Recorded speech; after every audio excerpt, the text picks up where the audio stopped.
श्री अक्रूर जी। अक्रूर जी का जन्म यदुवंश में ही हुआ था। ये कुटुंब के नाते से वसुदेव जी के भाई लगते थे। इनके पिता का नाम शौफल्क था। ये कंस के दरबार के एक दरबारी थे। कंस के अत्याचारों से पीड़ित होकर बहुत से यदुवंशी इधर उधर भाग गए थे, किंतु ये किसी प्रकार कंस के दरबार में ही पड़े हुए थे।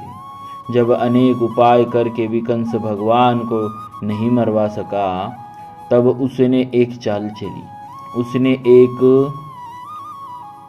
धनुष यज्ञ रचा और उसमें मल्लों के द्वारा मरवा डालने के लिए गोकुल से गोप ग्वालों के सहित कृष्ण बलराम को बुलवाया।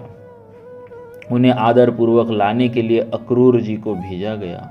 कंस की आज्ञा पाकर अक्रूर जी प्रसन्नता का ठिकाना न रहा।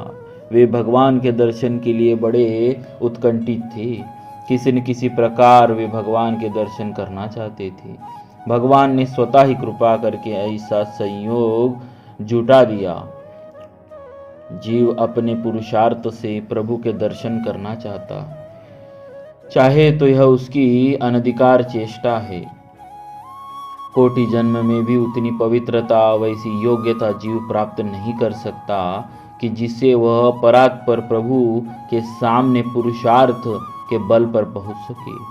जब प्रभु ही अपनी अहेतु की कृपा के द्वारा जीव को अपने समीप बुलाना चाहे, तभी वह वहां जा सकता है। प्रभु ने कृपा करके घर बैठे ही अक्रूर जी को बुला लिया।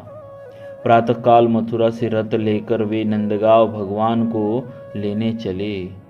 रास्ते में अनेक प्रकार के मनोरथ करते जाते थे। सोचते थे, आहा, उन पीतांबरधारी बनवारी को मैं इन्हीं चक्षुओं से देखूंगा। उनके सुंदर मुखारविंद को घुंघराली काली काली अलकावली से युक्त सुकुपोलों को निहारूंगा। वे जब मुझे अपने सुकोमल कर कमलों से स्पर्श करेंगे, उस समय मेरे समस्त शरीर में बिजली सी दौड़ जाएगी। वे मुझसे हंस हंस कर बात करेंगे, मुझे पास बिठाएंगे, बार बार प्रेम पूर्वक चाचा चाचा कहेंगे। मेरे लिए वह कितना सुख की स्थिति होगी।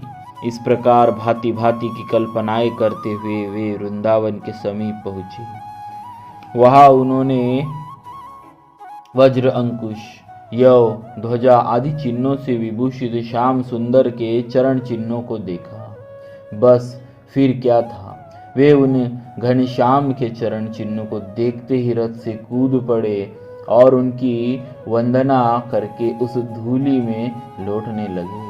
उन्हें उस धूलि में लौटने में इतना सुख मिल रहा था, यह कहने की बात नहीं है। जैसे तैसे ब्रज पहुँचे।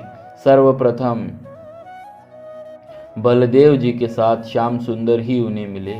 उन्हें छाती से लगाया, घर ले गए, कुशल पूछी, आतिथ्य किया और सब समाचार जाने। दूसरे दिन रथ पर चढ़कर अक्रूर जी के साथ श्याम सुंदर और बलराम जी मथुरा चले। गोपियों ने उनका रथ घेर लिया। बड़ी कठिनता से वे आगे बढ़ सके। थोड़ी दूर चलकर यमुना किनारे अक्रूर जी नित्य कर्म करने ठहरे। स्नान करने के लिए जो ही उन्होंने डुबकी लगाई कि भीतर चतुर्भुज श्याम सुंदर दिखाई दिए। घबरा कर ऊपर आए तो दोनों भाइयों को रथ पर बैठे देखा। फिर डुबकी लगाई तो वही मूर्ति जल के भीतर दिखाई दी। अक्रूर जी को ज्ञान हो गया कि जल में, स्थल में, शून्य में कोई भी ऐसा नहीं जहाँ श्याम सुंदर विराजमान न हो। भगवान उन्हें देखकर हंस पड़े। वे भी प्रणाम करके रथ पर बैठ गए। मथुरा पहुंचकर भगवान रथ पर से उतर पड़े और बोले, हम अकेले ही पैदल जाएंगे। अक्रूर जी ने बहुत प्रार्थना की कि आप रथ पर पहले मेरे घर पधारे, तब कहीं अन्यत्र जाए। भगवान ने कहा, आपके घर तो तभी जाऊंगा जब कंस का अंत हो जाएगा। अक्रूर जी दुखी मन से चले गए। कंस को मारकर भगवान अक्रूर जी के घर गए। अब अक्रूर जी के आनंद का क्या ठिकाना।